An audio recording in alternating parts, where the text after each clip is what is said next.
Guys, welcome to my YouTube channel, Sara Gaga. Ayan guys, ngayon is, today is Tuesday. Thursday pala, sorry lang. Thursday, so bukas guys, magtapon na naman tayo ng basura. Bukas ay basura naman kasi Friday, di ba, you know? Every Friday kasi dito guys ay magtapon kami ng basura. So ngayon, ang mga kaganapan ni Sara Gaga ay mag-cut naman ako ng mga bulak kasi tumubo na naman yun. Ang bilis nagtubo, di ba guys? Kailan lang ako nag-upload sa inyo? Mag-upload na naman ulit si Sara Gaga, ha? Huwag mo naman kayo magalit, huwag naman kayo masawa sa akin, ha? So ayan guys, ano si Sara Gaga, ayan.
A few moments later.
A few moments later. Hello mga kasaragaga, ayan magkapita guys kay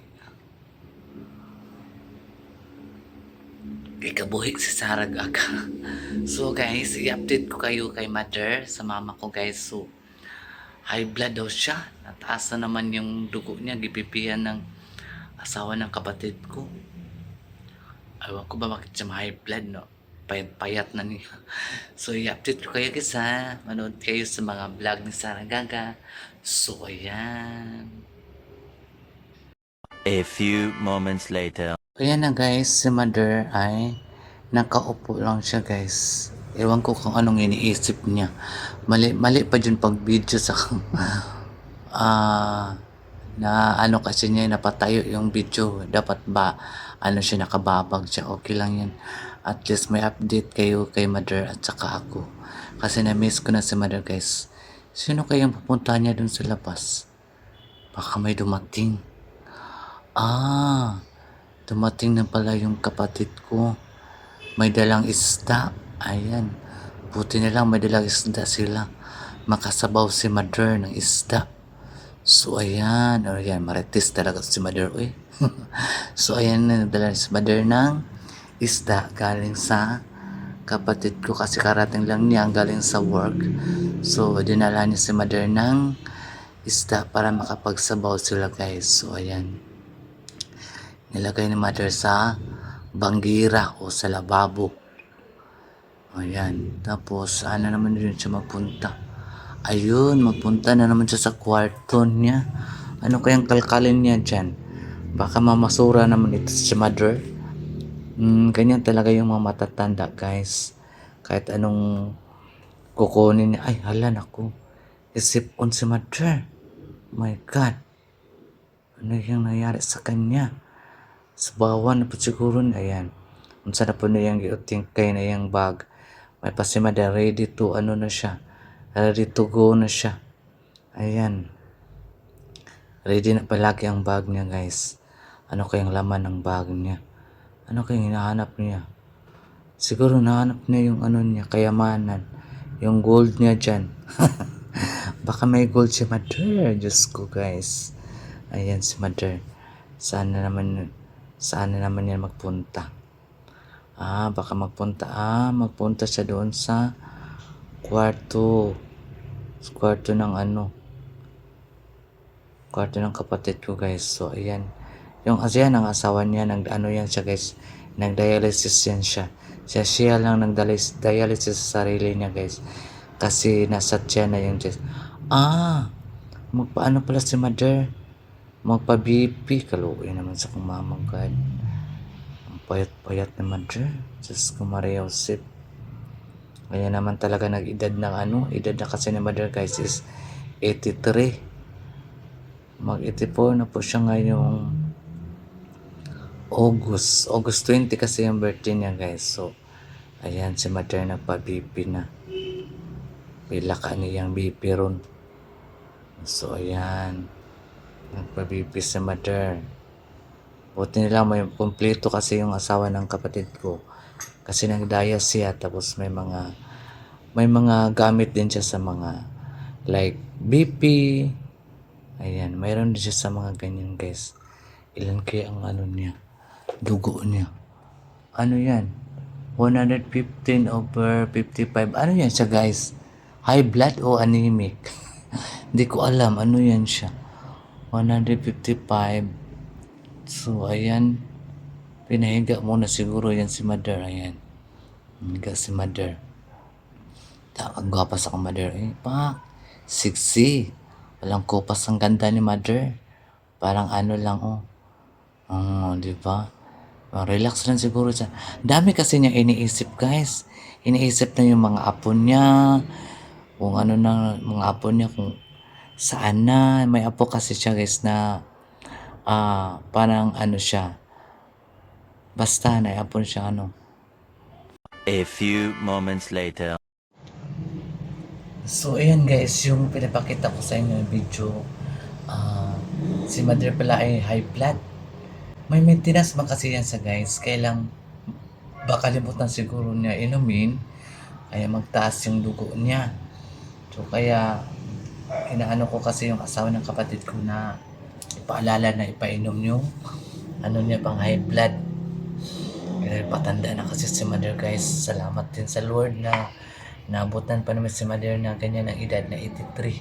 Sana Lord, asa na pa ang edad ni Mother na makasama namin siya na okay, makasama namin siya na happy kami lahat, mga anak niya, mga apo niya, na walang walang may mga problema pero masosolve lang man natin yan ang mga problema, di ba?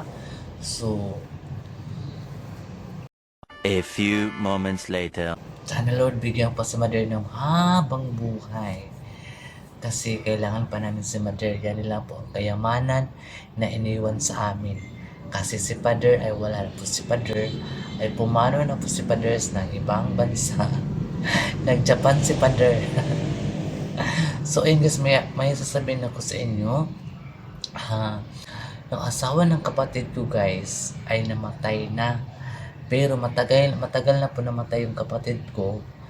So yung asawa niya ngayon lang namatay 2025, pero hindi ko alam anong 19 yung namatay yung kapatid ko guys. Pero yung asawa niya guys ay napang-asawa ulit, bali pangalawa. Tapos ngayon nga namatay na siya si Desiderio Daob. Kabalo ko na kita madsutanan mga matay yung aning kalibutan, wala man dyan magamot sa tuwa diri, ewa man ta kabalo kung kano sa takon sa Ginoo. So ang masasabi ko lang sa iyo thank you dahil pinalaki mo rin yung mga anak mo na maayos at may kanya-kanya na rin silang mga pamilya. So kung asa naman kakaroon niya, dapat maging ka-happy dahil magsama na kayo ng ate ko dyan sa heaven. So ayan, pero ang lubong daw niya is 26 pa ang lubong niya, bago lang siya na namatay, mga wapa siguro 1 week. Gidala siya diri sa SPMC, siguro hindi na nakayanan niya. So gusto na siguro po niya magpahinga dahil awa na rin siguro sa mga anak niya na mag-alala. So ayun, inuwa na siya ni Lord. So magkita na kayo ni Insi doon. So sana ka na maglala sa mga anak mo dahil malalaki na sila, may kanya-kanya na silang pamilya, may kanya-kanya na silang hanap buhay. O diba, nakikita mo naman yung mga anak mo, diba? So bago ka pumanaw, nakita mo naman mga sitwasyon sa mga anak mo, diba?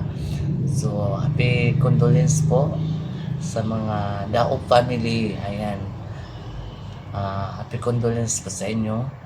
Sana panikamutan namo nga makadto mi tanan magsuon nga side sa imong asawa, sa una mo nimong asawa.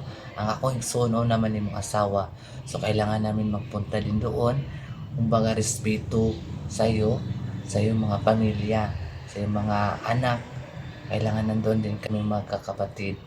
Kasi yung asawa mo dati ay kapatid ko, na bali pangalawa namin kapatid po guys na babae ang asawa niya. So ayan, abang-abangan po ang mga kabanata doon sa lugar na mayaman sa mga gold. So ayan. 2,000 years later. So ayan guys, nagpaluto si Madam ng Pizza Hut kasi may bisita siya, si Baday. Si Baday ang bisita guys. So nilutuan siya pizza ni Madam. So ayan, nga napaka-bright and napaka-buutan. Ayan po ang kinakain na everyday guys. So nagawa kami ng pizza. Ayan, Pizza Hut. So ayan guys, ang sarap yan.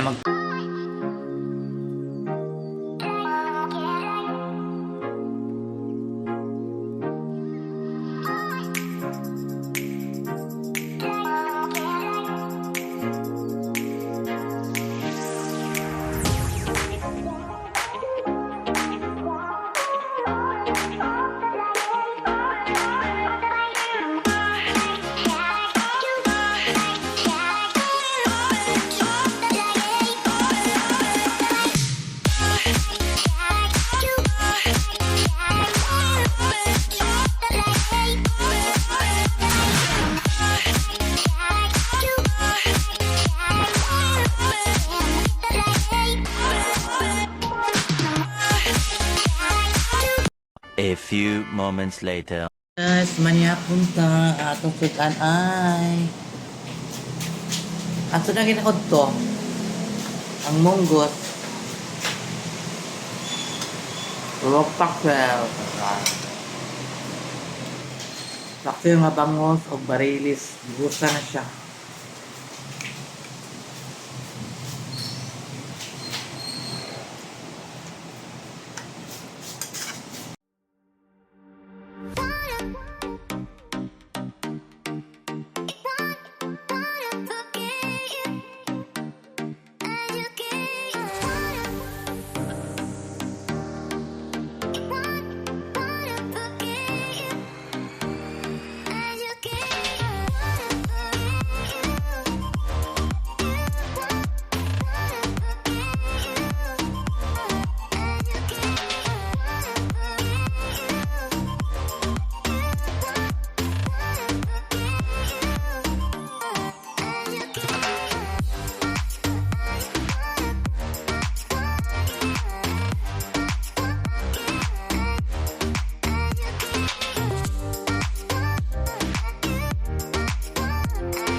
A few moments later.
A few moments later.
A few moments later.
A few moments later. Ayun guys, mga kasaragaga, thank you so much. Ayan, pagkatapos natin magkain, magugas po tayo sa kinakainan natin guys. Huwag na po natin ilapag dyan na hindi natin hugasan, di ba? So, hugasan natin yan kasi yan man talagang ginagawa natin araw-araw, di ba? Bye-bye!